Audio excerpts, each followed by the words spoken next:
I will do that. Thank you, Anne, for that fabulous introduction. And good morning, fellow Toastmasters and most welcome guests. It is my honor to share with you a very intriguing leadership philosophy called Essentialism. And of course, Essentialism does not just apply to leadership, but in the context of Toastmasters, it is the most important aspect of Essentialism. Now I will share my screen. In this session, I will talk about the philosophy, its definitions, its basic principles, and how it relates to different aspects of Toastmasters that are most essential for all of us, and what kinds of problems we can use to our advantage through Essentialism, as opposed to letting the problems consume us. Anne has stated that I've been a Toastmaster for 6 years, and it's my privilege to start to present at the district level and to serve at that level, as I intend to do this year. Now let's get right into it. For the first couple of slides, I'm asking for audience participation in the chat, so please be prepared to respond. First of all, I start with the definition of leadership, which is the action of leading a group of people or an organization. And depending on where you are in Toastmasters or your professional life, you may do one or both. In this case, I have the privilege of leading a group of people within this organization. About 19 of us or so at the moment, 20 now. Excellent. Now comes the time for you to participate. Think back to what you've read about Toastmasters or publications you've read or the Competent Leadership Manual. Now, I'd like to see some responses and ask, what roles does the inspirational leader play? And you can answer anything, and I will jot them in this table. Lead by doing. But I'm asking for roles, not actions. Oh, sorry, roles, sorry. But that is a good point, Anne. Thank you.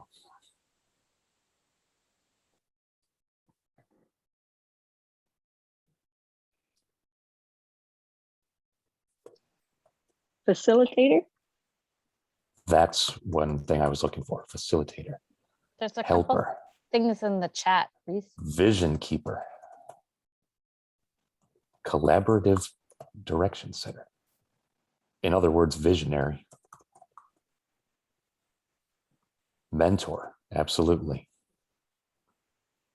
Anything else? Cheerleader, I like that one. Mentors especially are good cheerleaders. They're the best kind. Let's try to get at least 2 more. I have 16 spaces here. Role model, good. Thank you, Tom.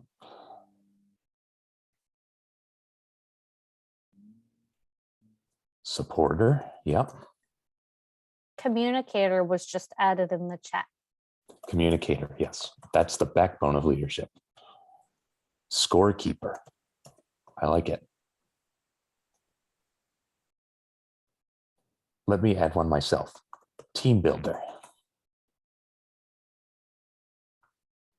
How about active listener? Think about the competent leadership principles. What are the 10? Planner, delegator.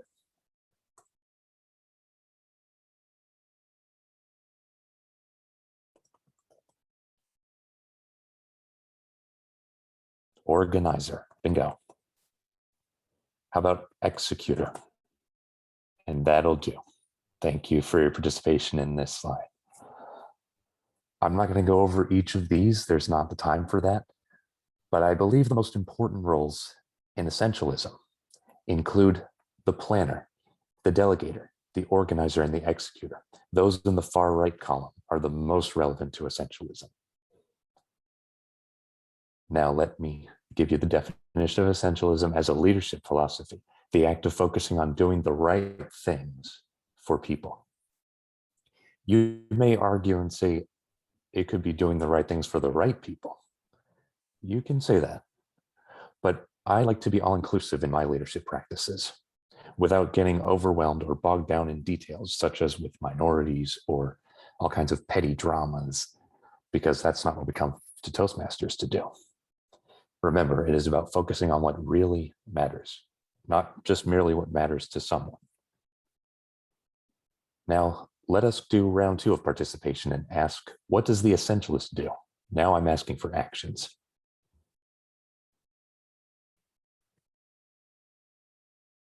Inspire, yes.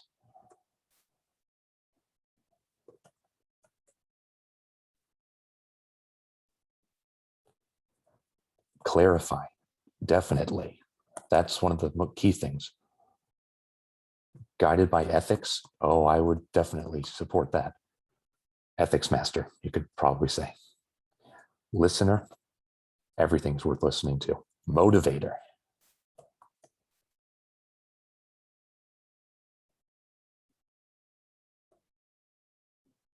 Demonstrates values, yes.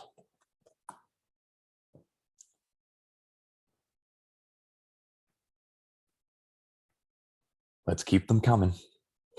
Think about the word essential. What comes to mind? Do the hard things.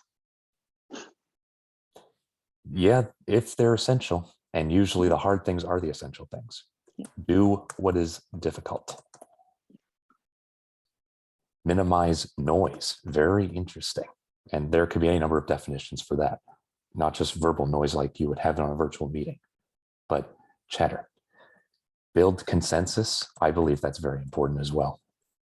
People need to be on the same page to move forward and agree on what's really most important. Engage, thank you, Jim. Lead by example. And one of my slides actually talks about that. You got to be a role model, right?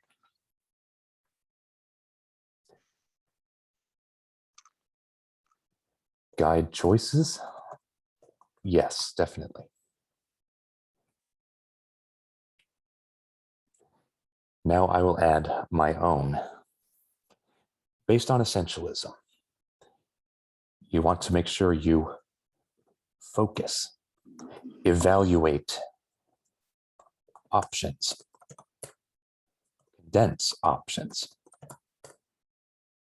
execute. I believe with these 16 principles, you would be on a fast track to becoming an essentialist leader. Now, I'd like to move into a very proper definition of essentialism that is not my own, but is attributable to author Greg McKeown, who is the author of Essentialism, the book. Essentialism is not about how to get more things done. It's about how to get the right things done. It doesn't mean just doing less for the sake of doing less either. It is about making the wisest possible investment of your time and energy in order to operate at our highest point of contribution by doing only what is essential. Now, if you think about it, it plays to your strengths, doesn't it? It does not mean you do more. It means you do what is right in the moment. Your top contribution could be different from someone else's. In Toastmasters and in life, we get bombarded by messages that tell us we should be doing this and that in order to achieve this result. But there's so many to choose from.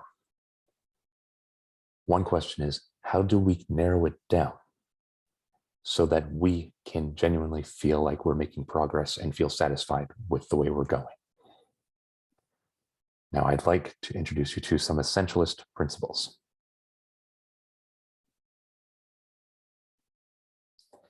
The principles of essentialist leadership. First of all, mindset. How you think of essentialist leadership. What does it mean to you? The non-essentialist says you can do everything for everyone. Really?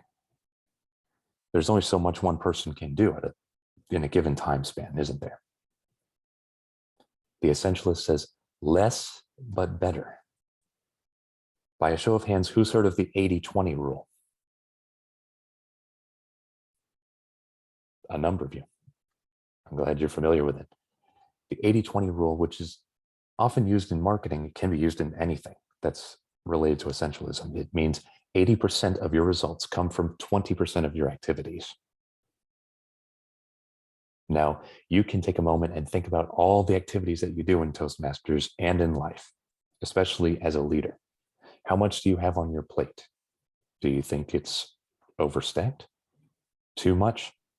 Maybe a little too little? Do you know what's most important in your relationship with someone? Talent. This relates to not to how many people that you get on a team, as the non-essentialist would believe, but you would be selective about people based on their strengths, their history, their past contributions, their service, their dedication, their values, and what you share. And you'd have to cut people out. It's the hard thing to do, as we just mentioned. Cutting people out means you don't totally exclude them. It just means that you put them aside and find something else for them. In Toastmasters, we don't put people down. We create a very friendly, open environment where all can thrive.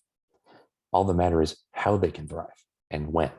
Timing matters here when you talk about talent. Along those lines is strategy.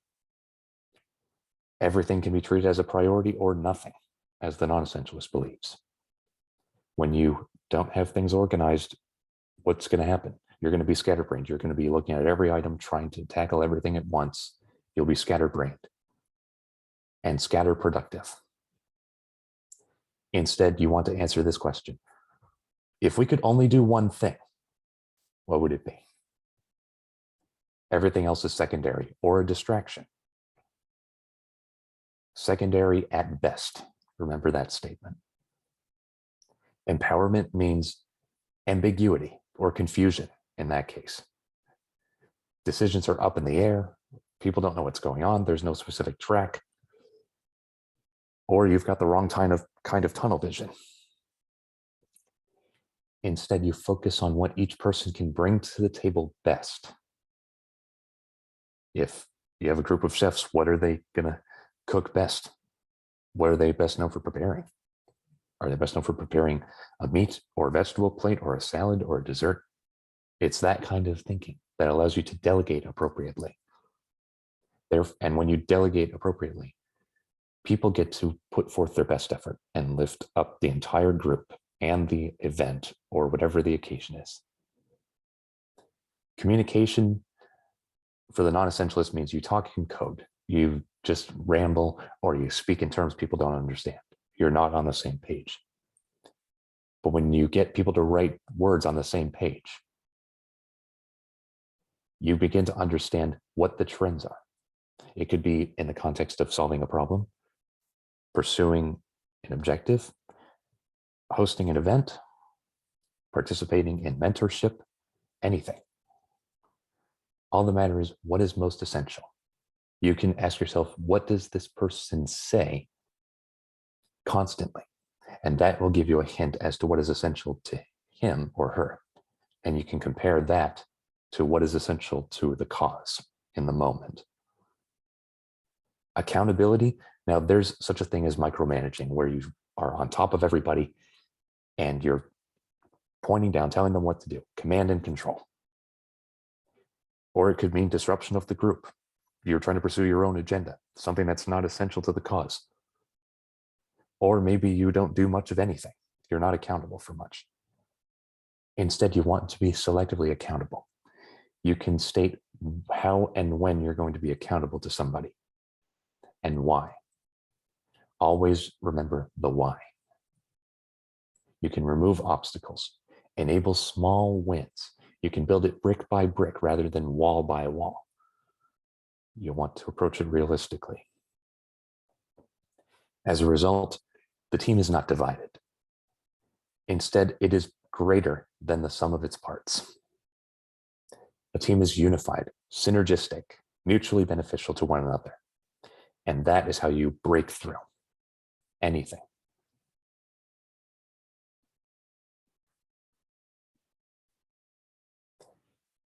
This leads me to my first principle, prioritization. If you don't prioritize something, someone else is going to do it for you. If you ever find that you check emails frequently, or you feel like you get distracted by YouTube or other media, in truth, that is people and media taking time away from you. Or in this case, you could say you're giving time to that. You're letting them prioritize your time and take it up to your time. I can tell you, you have the power of decision and the power of time management. As long as you have purpose, you know what you want. When you know what you want, you feel compelled to go for it. And feel compelled is the big phrase there. When you feel self-motivated, you've identified what is essential to you.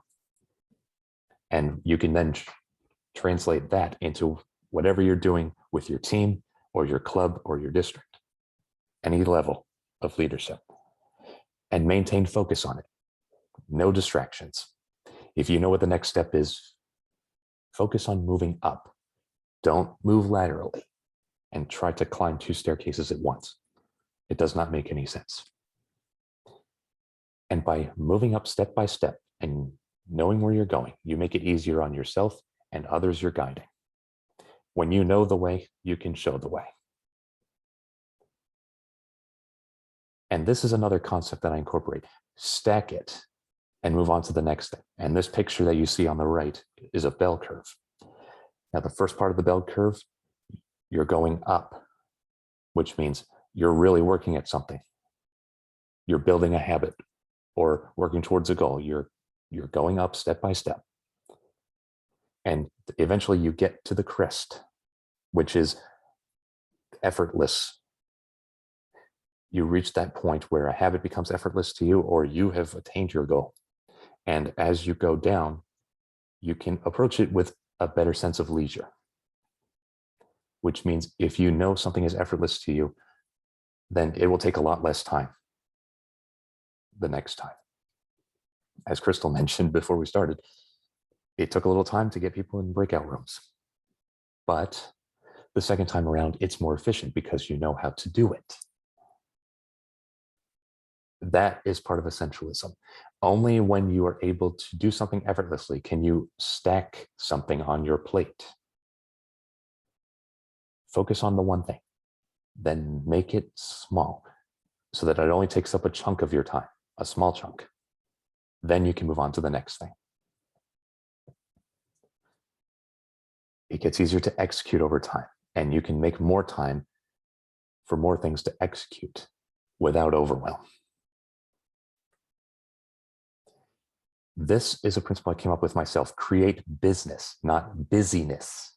Remember, being busy does not mean being more productive. Being busy means you're occupied with your time for the occupation's sake. Like you're just doing random activities just by taking up the time. I mean, if you're in a classroom and you're sleeping, you are taking up time. You're busy with something. You're busy with your dreams. But are you being productive? I don't think so. On the opposite end, you could have laziness, but on the opposite end, you could be too busy. You could have too many roles to play, too many goals that you're trying to pursue at once. And your mind is programmed to focus. And if it tries to focus on too many things, how far are you going to get with any one thing? Not much, not very far. It's very discouraging, and that's the justification for going completely out of your mind. And if you lose your mind, you're going to lose everything, any progress you've made trying to pursue multiple endeavors. You may find yourself starting over. That is a big red flag for not clarifying your purpose and focusing on it. If it's not a definite yes, it's a definite no. You want to have confidence, and confidence starts with confidence in purpose. You know what you want to do, and you're willing to do whatever it takes to get there. You pursue it with a passion. And when you put passion into it, you're committing to a lot of effort. Any lack of commitment means less effort on your part because you don't have that inclination, more wasted time, it just passes by, and therefore you have poor performance, which again is quite discouraging. and not just discouraging to you, but anyone else you're trying to lead or serve. It makes you look not so dependable to others. Therefore, business has purpose. It has clarity. It has direction. It has a vision and a mission, as any great leader establishes from the get-go. Busyness is just occupying time doing whatever you wish without any real direction. And it's a waste of time. Focusing on the present is probably the most important thing. Now, I've made a table here that is numbered. Does anyone want to guess what these numbers represent? I will allow you to unmute and answer. Where you should focus on? That's a big part of it. Focus more on the present. Focus a little less on the future, and focus the least on the past. Now, if you notice in the past, which is the least important of the three, it is still important. There's some things to account for as an essentialist leader. You want to be able to take away lessons that you've learned from past mistakes and triumphs and incorporate that into your next endeavors. Understand how it applies. Meditate on what worked, what didn't, or what sort of troubles you feel like you're still facing as a result of any drawbacks or setbacks you've faced before. Accountability in terms of the past means reflecting on what is essential. The future is the next most important thing. It begs the question, what will work in this instance as we pursue this goal? What will truly matter in the end? You've heard of the phrase, begin with the end in mind. That is something a visionary does. You know what you want to achieve, but just because you know it, does that mean it's the most essential thing about it? That is where the future comes in. Accountability focuses on significance, on the necessary steps to get to that significance and any obstacles you may face and how to break them down. You can meditate on success stories, for instance. You can meditate on what you think you'll feel or face when you pursue an essential goal. And lastly, and most importantly, is the present. The present moment is all you have. Today is the only day. We, and by we, I mean myself as well, have a habit of saying, I can put this off until later. But it is a big mistake, in truth. You want to declutter the mind.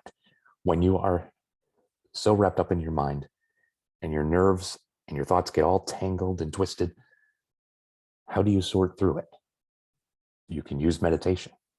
You can use something like Insight Timer.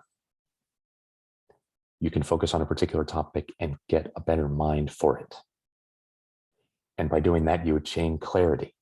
Clarity about beliefs, about virtues, about purpose. You set the stage for success through meditation. You settle whatever crazed thoughts you had in the beginning. You establish a singular focus on a particular task or goal. What matters most right now? Another part of being present is caring for yourself. And we're going to get more into that in a moment. And accountability in the present means accountable for people and your mind. Accountable for yourself. If you're accountable for your thoughts and you know where you're going, you can inspire others. You can lead their thoughts and therefore lead their actions down the line. For self-care, it means a leader must take care of himself or herself to take care of others. If a leader is scatterbrained, the rest of the team is going nowhere. It's that simple. And I believe, Anne, I think you were the one who mentioned lead by example earlier. My phrase is learn by example before you lead by example. Now, as a highly active Toastmaster, there is one pitfall I find. If you take on too much or too much for you, that it's hard to kind of learn by example to prepare yourself for a single thing because there's so much occupying your time. You don't feel compelled to carve out as much time for reflection or visionary thinking or preparation, or even to clarify your beliefs. What brought you there in the first place? And your personal beliefs are not going to always be in congruence with whatever goal you're pursuing or what your leadership philosophy really is. Are there beliefs that are actually sabotaging you? And one benefit of being a leader is you get to take in feedback from others. You get to understand yourself a bit better with each experience. And for that reason, I'm proud to say that no experience is ever wasted. Now, management practices. And this is not just about managing people. It's about managing time, about managing your mind, your health, your knowledge, and anything else that you can control. There are questions that you can ask. How do I manage my time? What do I tend to do? Self-evaluation is critical for self-care. And lastly, take time to replenish your energy.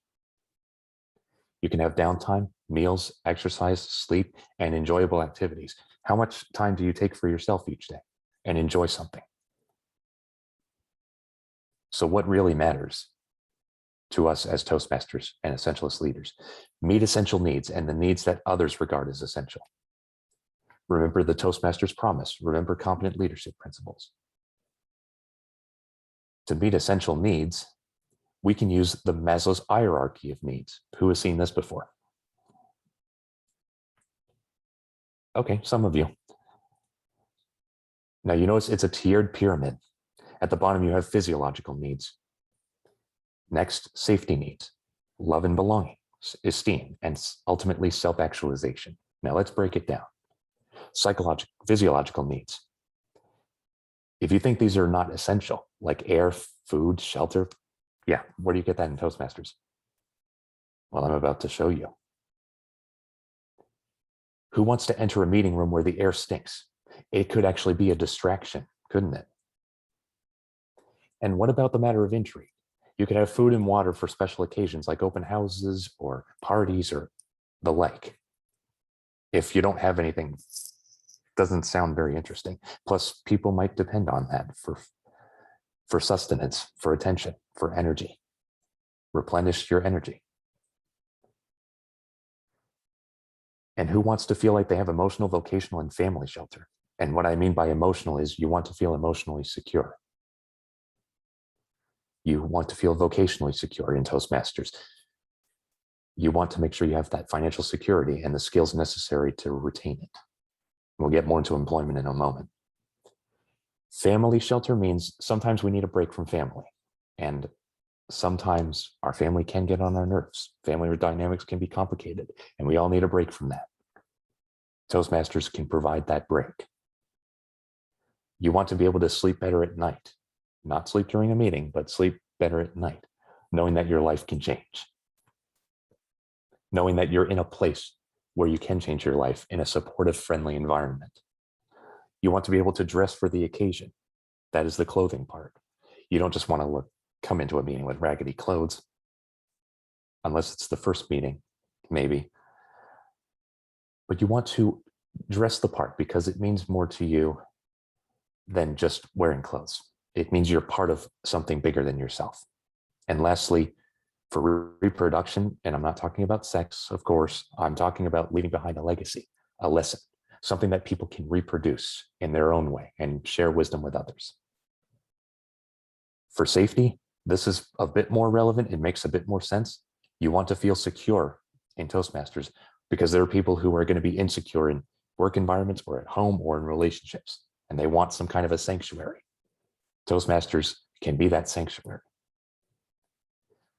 And you want to boost your employability, which is another definition of security. What kind of skills do you have to share? Communication and leadership are the big categories for skills that are most essential in the workplace. If you look up soft skills and understand what employers want, most everything falls under communication and leadership skills. And who doesn't want access to more resources, things that might work for them? Different learners need different angles. Who doesn't want to better their emotional health? And a self-paced development program is a great way to do that. To build self-awareness, to build capacity, to build transferable knowledge that is more profound than you may even think. And when you own property, in other words, you could eventually get your own educational awards, your own Toastmasters merchandise, your own titles. Those are things in which you can take pride and showcase. For the sense of love and belonging, we are now going somewhere more important. You can make more friends. You can feel closer to others in a tight-knit group, even if your Toastmasters club does not have the recommended 20 members. And who wants to refuse a true sense of family? By coming together, speaking your minds every meeting, you forge tighter and tighter connections, more meaningfully. And not just with people, but with forces, with purposes beyond yourself. And it's something we all love. We want to belong to a group of people who lift us up. Esteem means feeling understood and accepted. And in Toastmasters, when you get to speak the truth, especially through your icebreaker, you get to see how much people appreciate you and how much they support you, even if you don't have much skill or much to show, or feel that you don't have much to show. You want to build confidence in your abilities. You want to have something to show. Again, you can relate back to recognition or some kind of skill that you can showcase or something you take from others. You get to be known among people who bring you up. By reaching out to your club and working with your area directors and higher levels of leadership, you get access to a lot more opportunities, and it creates motivation and empowerment to do greater and greater things. And the most important thing is feeling free to speak as you desire. You don't have to speak every time. You can choose to speak at certain times about certain things through the educational program, and all the while make progress, move forward. Self-actualization is simply a matter of fulfillment by doing all of the things mentioned. Now, Maslow's hierarchy was framework 1. Framework 2 is the hourglass model. You can lay it all down at the top. Brainstorm. Think about everything you want to do and put it there. You could even have a big chart or board or something in the Toastmasters room and take a meeting time and just lay everything down, all the thoughts. In the middle, you get to condense on what is most important right now and narrow it down to one thing. You can use and build upon what works with that one thing. And by building upon something, you understand it better, you use it better, and you get results. And there are so many examples just at the club. You can build upon an article, you can build upon a pathways project, you can build upon a community program like the youth leadership program, as I like to do with Synergist Toastmasters, the club I'm coaching right now.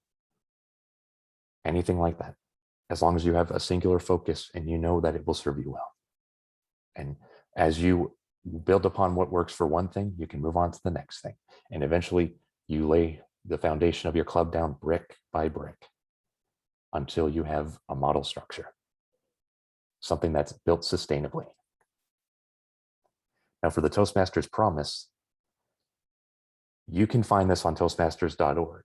Basically, it relates to attendance, preparation, assignments, evaluations, a positive, friendly environment, serving as a leader, showing respect and courtesy, understanding Toastmasters benefits, following guidelines and rules, and being ethical. For attendance, you're going to have people who are unfamiliar, who want to be mentored, who may lose motivation in a weak presence. Would you feel more compelled to attend a club with 20 people or 4 people? Some people won't come unless someone else shows up. I know what that feels like. Some people are shy and don't want to speak right away. Perfectly fine. As long as people are present there and supportive of all their decisions as they work through the Toastmasters program. Some people are in it for one particular thing.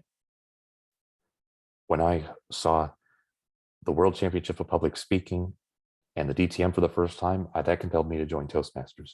And that's what I was in it for at first. And then I got to know people because they kept coming. They kept speaking to me. They kept supporting me. So whatever the motivation is, focus on what is essential. And you will compel people to not only join you, but stay with you.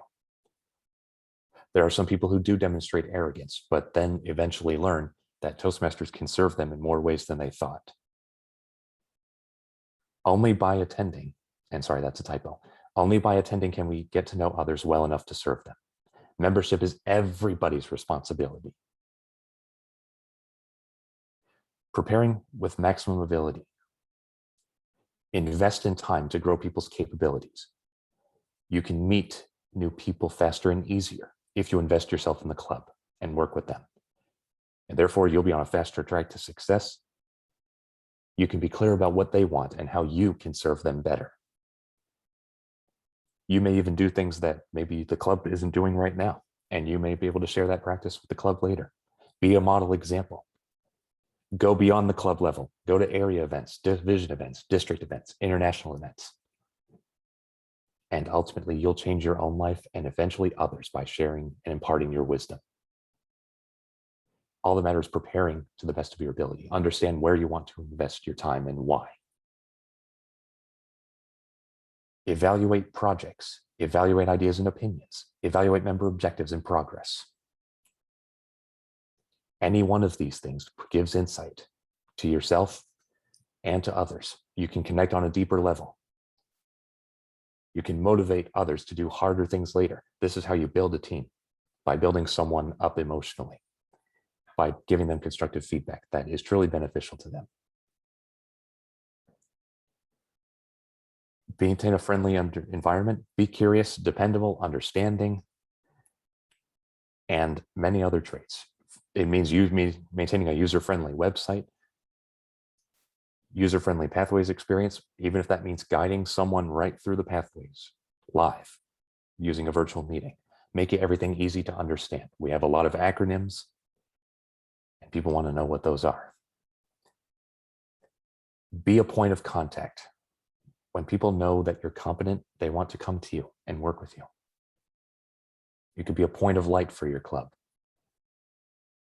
You can serve as a club officer. And the big point, because we're getting short on time, is only when your best contributions are made will you truly serve your club and inspire others to step up. It's okay to say no to some opportunities. In competent leadership, you want to listen and critically think. You can make notes of member problems inside and outside of Toastmasters. Give speeches on those topics. You can do what I call member service speeches, which is if you know of a problem, you can speak about it. And that in turn can uplift someone. Or you can introduce a whole new topic out of the blue. I introduced the concept of radicalism to synergists, Toastmasters, and it's stuck in people's minds. So you can also achieve Toastmasters goals by doing this as well and serving another member directly. Giving feedback we talked about. Time management. These are some examples. Make time for out of club events, maybe once a quarter. Make time to compete in contests, maybe once a year. Make time for webinars like the ones District 45 offers, maybe once a month. Make time for publications, maybe once a week. Keep building your knowledge. Understand what is more essential to you by taking wisdom from others. The more you manage your time for one thing, the better you can manage your time with more and more things. I've just got the 5-minute warning, so I'll go through this relatively quickly. Planning and implementation, we have already covered. Organization and delegation. Organization is a result of prioritization. You know what you're doing. No confusion at all. Focus on what is right. Understand what is the best thing I can do right now. And don't do it all yourself. Delegate or die. The ego says, I want to do it all and be recognized and be able to say, yes, I'm capable of doing this. But don't overwhelm yourself. You can take pride, but not in excess of pride. Toastmasters is about leading people. And As you lead people, it means you have to give them a chance to do things as well. And when you do things for others, they will give the credit to you, partially. And that will feel like enough, trust me. Facilitation can be for any task you want. You can ask what one or two is best in a calendar year. Facilitate only what you can handle. And facilitate your own meaningful progress in the process. So it's about facilitating your beliefs and how you impart your knowledge into others. By facilitating what you can handle, you focus on what is right. You focus on what is most important to you, or what you're most passionate about. That's where your energy is going to go. And the more you invest, the more you'll get out of it. Motivation, everything must click for someone to feel motivated. Think back to Maslow's hierarchy. You can start at the bottom when you evaluate a club member's experience and work your way up. Are you addressing all the gaps? What are they missing? Addressing just one thing at the bottom can make a world of difference. The small things add up, people. And by doing that, relationships become mutual. You establish a core group in your club who's willing to do anything to build the club up even further. Ask your why. Ask what is ideal for this. Ask what you want out of this. That is how you know you're tackling what is essential. And it is self-motivating. Everything clicks for someone to feel motivated. If it clicks with someone, people want to move forward. Don't stop until it clicks. Don't stop adjusting until it clicks. Mentoring has been covered, and team building, a culmination of everything discussed in this presentation. Once you build a dynamic team using the concepts discussed here, everything will fall into place like dominoes. Toastmasters, I leave you with this message: do less, stress less, be more, and enjoy more. I do hope you have benefited from this session, and I will be happy to send a PowerPoint to those who put their email addresses in the chat, so you can look at this more in depth. And lastly, I have some references.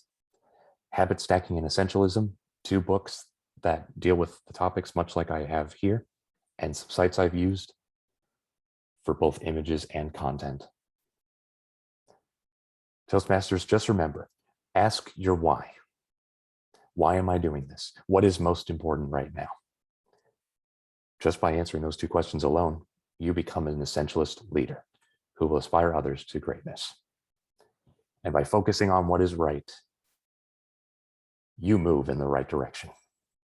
Thank you.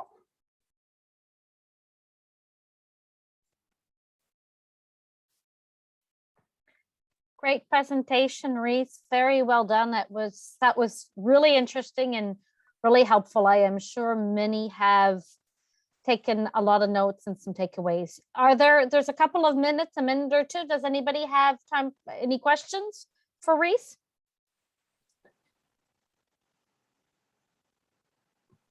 If so, unmute yourself. Nobody's curious?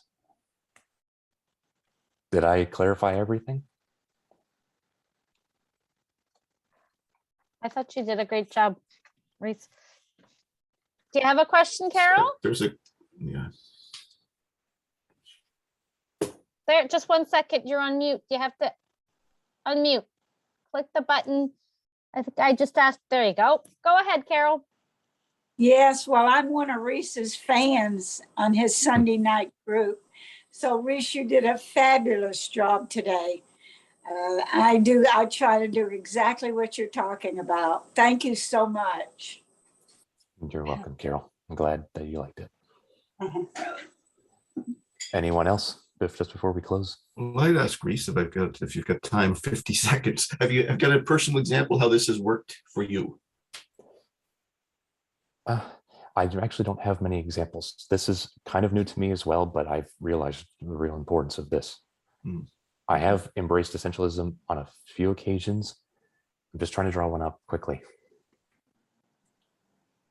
I think that when I was vice president membership years ago, I put together one email and I asked myself, is this all that matters? And the answer was yes. So I used that same email to reach out to any people who were interested in my club. And I actually built up the membership by at least 8 more members that year. And that's how I got an outstanding certificate. Essential. Welcome.